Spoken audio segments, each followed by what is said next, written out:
to be played on Pillars of Gold. In the top right side, we're looking at the main base of the young Russian. I like to refer to him as Molodoi Braton. It's like young brother. This is Vanya. And spawning over on the other side of the map with that cool little logo right there, playing for Team Roddy, it is Goblin. It's hard not to giggle. With the Phoenix logo, it's so cool. Yeah. No, I'm super excited for this one. Now, I already mentioned Goblin loves Skytoss, and that's something he did a lot in the past, and he's had a lot of success with it. But over the last few weeks, I've seen a couple of very cheeky Warp Prism Blink Stalker attacks coming out of him as well.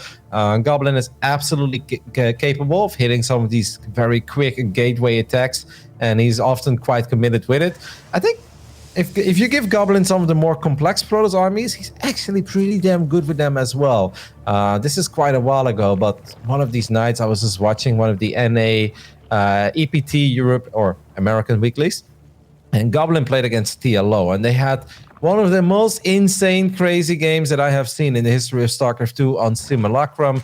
Pig was casting it, and a couple of other casters actually as well. And it just went on and on. It was 24 minutes of Goblin winning, TLO winning, Goblin winning, TLO winning. And I was really impressed by Goblin, the way that he kind of kept his calm in that game, despite the fact that he was forced to make very tough decisions on where to send his Immortals, how many units to keep with disrupted groups. And I was like, man, he can do more than just A-move with carriers, you know? So he is capable of executing those kind of builds as well. But most of the time, and it truly matters, we see Goblin go back to either some of those quick Warp Prism attacks or indeed playing for the super late game. Did he win?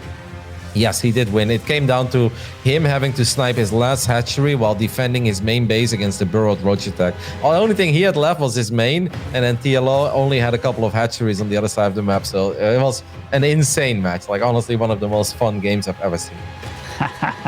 Anyhow, getting into this game, so we do have like a fairly standard opening by both of them, right? We got some blings out onto the map to fend away the probe and stop the scouting, and boom, you know, he is a guy that likes his Stargate. Goblin immediately, as soon as he can afford it, starts off that Stargate.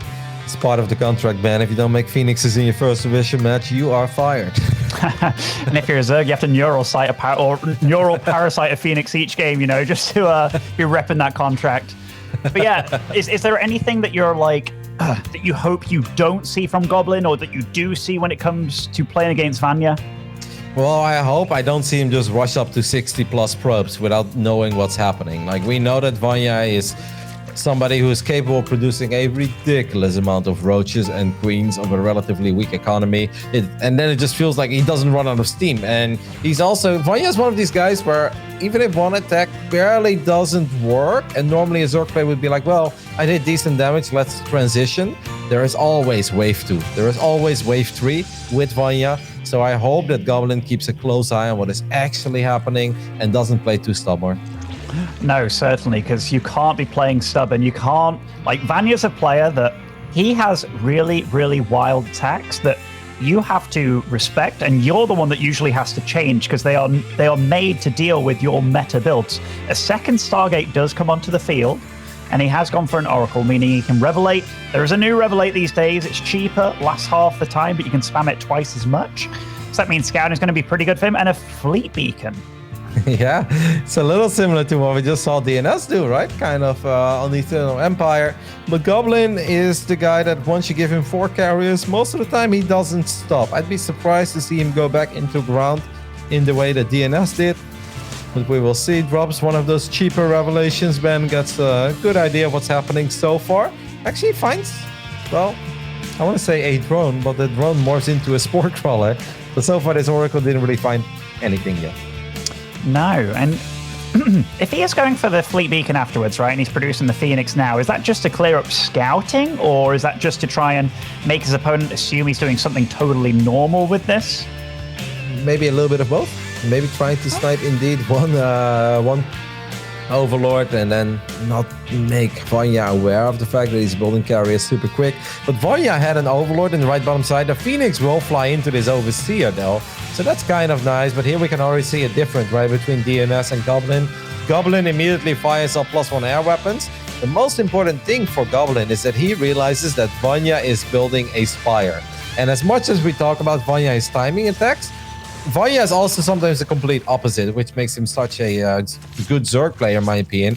If he's like, oh, it's going to be arrogance air, then he just goes into like 82 workers, 4 base of no units at all. He's like, oh, I can do that too, right? Like I've seen Reina do it. I can do that too. It's really important for Goblin that he picks up on this. And I would actually say don't make carrier number 3 and 4, but maybe start going to Phoenix Void Ray so you can actually battle these Corruptors. And does he have any idea that Aspire is down yet? Because that's going to be the really big one, right? Like whether both of them can find out what the other one is doing to them, because it can definitely get a bit dicey. I have the feeling that Vanya's got a very good idea of what Goblin is doing.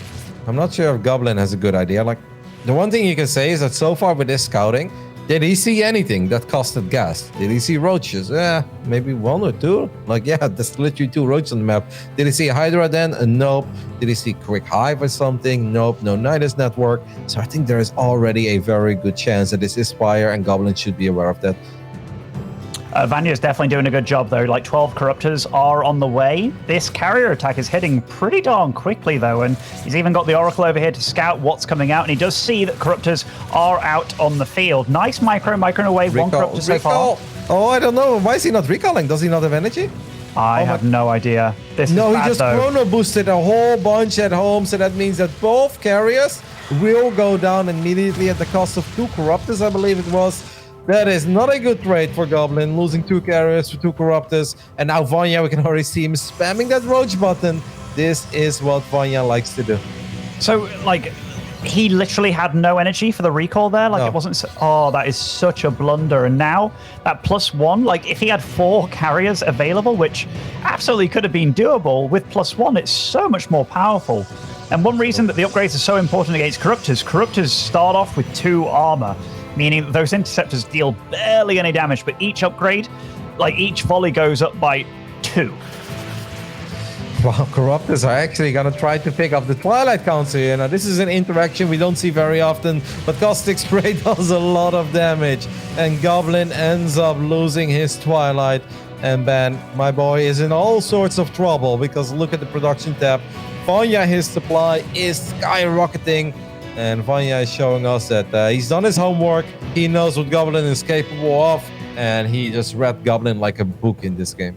Oh, he certainly did. And I like the slowlings marching across the map as well. But speed will be done very soon. And this soon is a battle of numbers. Goblin does scout it. Does see where he's going to be popping over from. But man, he's still producing carriers right now. And that is so much supply that's not going to be on the map. Nope. Oh, it's a rough situation. Yeah, I think that's an understatement. I think Goblin's in all sorts of trouble, and this game will end real soon. The sentries get surrounded by Zerglings. There is just no Protoss army. GG gets called, and Vanya picks up a very convincing game 1 victory here. Talked about being stubborn, talked about being predictable. Maybe Goblin should have scouted the Corruptors a little bit quicker. Like if he would have known the Spire was there, then like I honestly think opening up with 2 carriers, it's a choice. I personally don't think it's necessarily the best build, but I can see some scenarios where it is good. But I do think it's important that if you know you're going up against a Spire, I think making carrier 3 and 4 makes no sense, because it takes so long to build carriers. Well, if this was a game where Goblin would have done more of his traditional stuff, which is open up with an Oracle, make a Phoenix, and then just spam Phoenixes, spam +1. Those kind of builds are actually really good against Spire openings. And I know that sounds weird, right? Because Corruptors are supposed to counter Phoenix. Yes, but the Phoenixes come out a lot quicker, so they can start getting some work in. They will have an upgrade lead, because you fire up +1 very quickly. And then as long as you kind of survive, and it's 3 base against 3 base, even economies, if you have a fleet beacon already as well, Phoenixes and just a 1 upgrade lead and Phoenix range do incredibly good against Corruptors. Unfortunately, the carrier build just doesn't.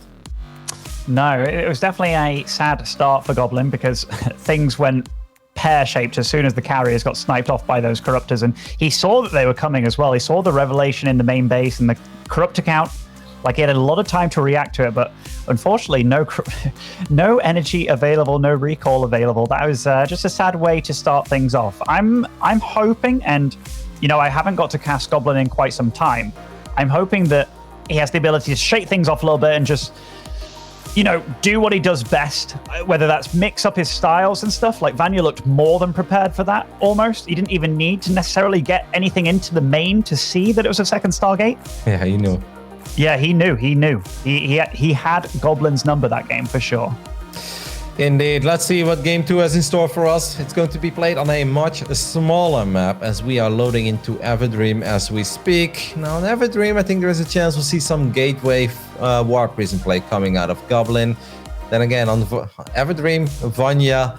I don't even know if we're going to see a lair over here, Ben. This could be a very short, very explosive. Let's get it on. In the bottom left side of Everdream, we are looking at the main base of the young Russian. He's up 1-0 and looked damn good in doing so. It is Vanya. And spawning over in the top right-hand side, he's a man that loves Phoenix almost as much as Roddy does. And playing for Team Rotty, it is Goblin. He's too young to have the same amount of love for the Phoenix as I do, man. He needs many more years under his belt. But his love is young and fresh, Kevin. He can revitalize the unit, share the love to all the youngsters out there, just like you do. Oh, Vanya with the immediate expo. Yep. Like I said, Vanya is a little Bly, right? Like, I think he's different in Bly in some ways, where Bly makes a lot of weird, super early game stuff happen. Vanya is a lot more about mid-game, but if you give him a good map for it, he's also very capable of busting out a couple of Bly's threats very early on. Goblin, I've seen him in the past do very well at this kind of stuff. Then I also have to mention that Goblin does not do very well against Bly. I don't know the exact numbers, but I'll look them up. But I believe historically Bly is like 22-1 in series against Goblin. So Goblin does struggle with weird Zergs, man. Wow, yeah. I mean, Bly's got that thing about him where he seemingly beats everybody either equal or slightly worse than him, right? Maybe worse than him. And he's very, very consistent about it, despite how gambly his play seems. And yeah, when you go up against these aggressive Zergs, it can definitely do something to you because you have to play a totally different way. No longer is it you trying to slow them down and then get together your timing. It's you having to react to a timing. So it can definitely play with players' heads. Yeah, I just looked it up. Bly is 25-2 in series against Goblin. That is an insane win record for Bly. Goblin and Vanya, that's a little closer. Vanya has a 8-5 lead in series of Goblin. But then I do think it's important to mention that Bly has obviously been good for a very long time. Vanya was all right a year ago, but a year ago, Vanya wasn't as scary as he currently is. This boy is improving real quick. And he's becoming a nightmare to play against for almost every single Protoss in Europe. I think a lot of the Zergs as well. I think Vanya ZVT is still one of his weaker matchups. But hey, looking at this group, Ben, it's not something to really worry about right now. No, I think what is it? How many Terrans are in this group? Is this a 0 Terran? Yes. Yeah, that's a nice situation. By the way, this Vespane gas, the rich one that we talked about, it is already up and running. Oh. Nice that he kept both those drones alive there. And Goblin's reaction to all this is to get Blink as soon as he can. And how do you feel about that one? Ambitious. Now, I like a kid with ambition, but I hope that Goblin understands that Vanya is not pulling a Bly here and is preparing for a late game. Now, this is traditional Vanya stuff. And Goblin, I feel like you should see there are absolutely no drones at this base. The Rich Vespine guy is already up and running. I would be building shield batteries like a madman here. I would have actually been okay with the quickest possible Dark Shrine as well. I actually think that then, as long as you just survive with batteries for a little bit, you're going to have Dark Templars out. I don't know if Blink is going to be done in time. He needs to chrono boost it like crazy, but Ben, above all, he needs shield batteries. Goblin, build a freaking battery. You are about to get all-in by the man who is so known for all-inning. How did he not put this together? It looks like he's preparing for his own all-in. I think he was so focused on dealing damage to drones and stuff that he was just like, oh yeah, I'm under no threat here, and boom! Vanya's already at his front door, Kevin. Ravagers, and he's got 2 units out available. Blink is only halfway done, and nice force field to stop the onslaught, but...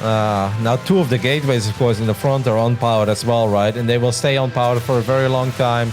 Vanya is running into the main. I think Vanya is worried about DTs, which I can totally understand. But even if those are DTs, I mean, Goblin just needed to buy way more time. He needed to keep this army out. He didn't have the batteries.